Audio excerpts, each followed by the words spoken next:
Here's Manny Guerra with longtime Worcester resident, former Worcester police officer and photographic artist, Mr. William Bill Gardiner. This is all about me. This is all about you. So we're keeping it personal. We're keeping it personal.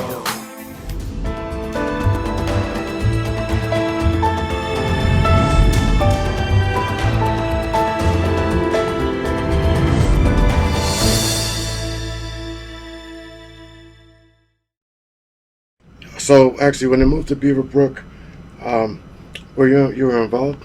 I was involved in a loose way. I would come in every once in a while and do some programming. In fact, at one point, I came in and was doing a photography elective for a group of students that wanted to learn how to do 35 millimeter photography, take their own photos, process their own photos, and things like that.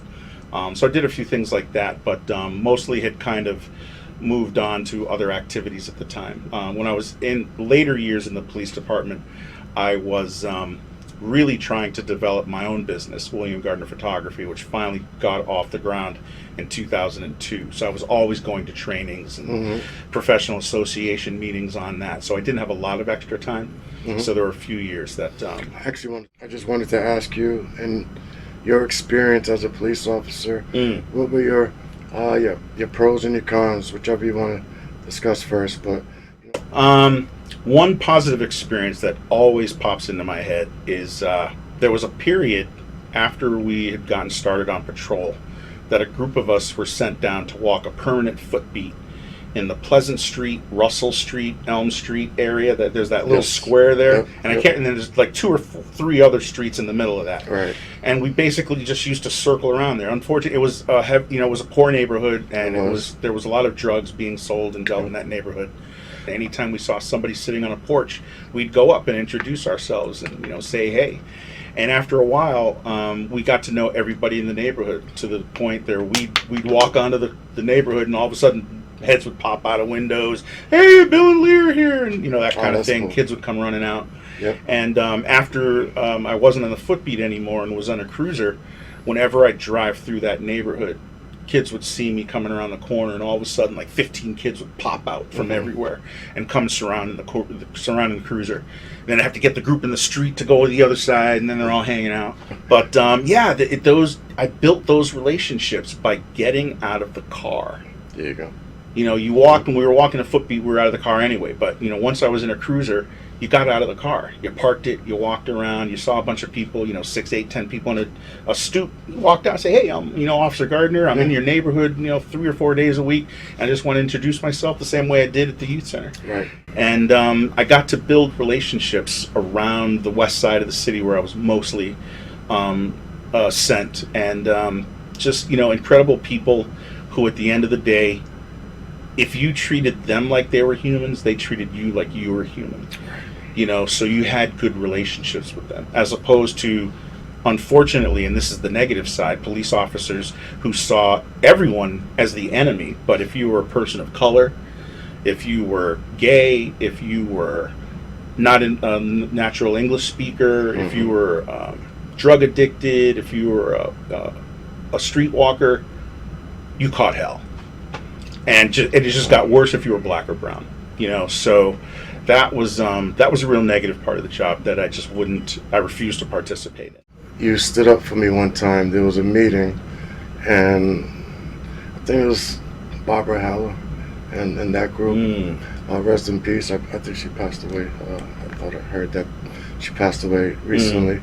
But I know her and that whole kind of Main Salt crew. We had a meeting with them, and in that meeting they accused me of a few things, like being involved in the gang and gang leader, and you stood up for me. Yep, trying to oust you from the youth center. I remember that night very clearly. Yeah. And no, it was totally wrong. I knew you very well. The things that I see Manny doing out in the street and with these kids in the youth center is just above reproach. And the things that you may have heard, I don't believe them, and I stand behind them 100%. You said that, and you stood up, and you saying that like that, I was like, that's my guy. Yeah. Had a little disagreement with somebody in the department, required both of us to write a report. And in the report I expressed, I said, listen, I've been, hanging by a thread, having trouble with emotions and other things like that. I've been asking for help and you haven't given it to me. Well, the chief at the time took that as he's a danger to himself and others, and immediately put me on administrative leave, took my license, took my firearm.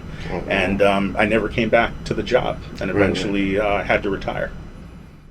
I said, I want to become a teacher. I want to become a substitute teacher. Yeah, so I called up my friend Patty. Patty was the head of reading for the town of Shrewsbury. I said, Patty, I want to become a teacher, a substitute teacher. What do I need to do? In Worcester, what do I need to do? She's like, oh no, if you're becoming a substitute teacher, you're coming here. Wait, click, hang up, click. And she literally hung up on me. Really? She calls back in like 2 minutes and says, all right, take down this number.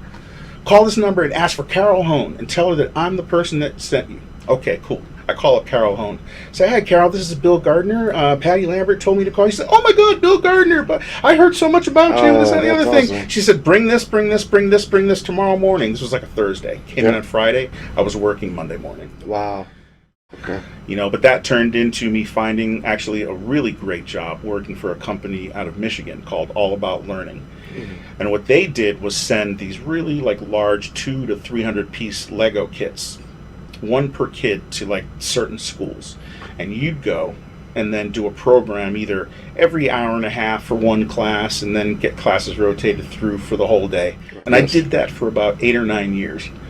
Did you? Yeah, 8 or 9 years, and then they all of a sudden decide, cutbacks and everything, and paying us, if they could teach the teachers how to do it, they could save money, and so they got rid of all of us, and so that left me out, looking for work again. And so now, what are you doing? Now I'm kind of like a gun for hire. I've got a lot of experience in photography, and so I pick up little gigs here, little gigs there. Now I teach every summer at the Jewish Community Center day camp, do a photography elective. Just have all that stuff, on board, so I'm pretty handy with a lot of different things and can usually quickly pick up on any process or thing like that. But I appreciate you being a part of my life, for sure, because you've always checked on me, and me, you, and Doug Cutler, you were just talking about. I guess at the end of the day, I just want to let people know that love is the answer, whether you take that literally or use the acronym. And if you see someone who you're getting into conflict with, stop, slow down, take a deep breath, back up, and learn something about that person. It seemed, I've learned all kinds of these things over the years. You seem to be having a hard time. Tell me more about that. Just get to learn about people. Have a meal with somebody. Have a drink with somebody. Go for a hike with somebody.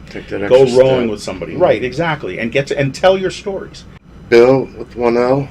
There you go. It's been a pleasure, brother. No doubt, man. Anytime. Appreciate you coming through, and I can't wait till part 2. Sure thing. Hey, all right. Take care. Thanks for having me.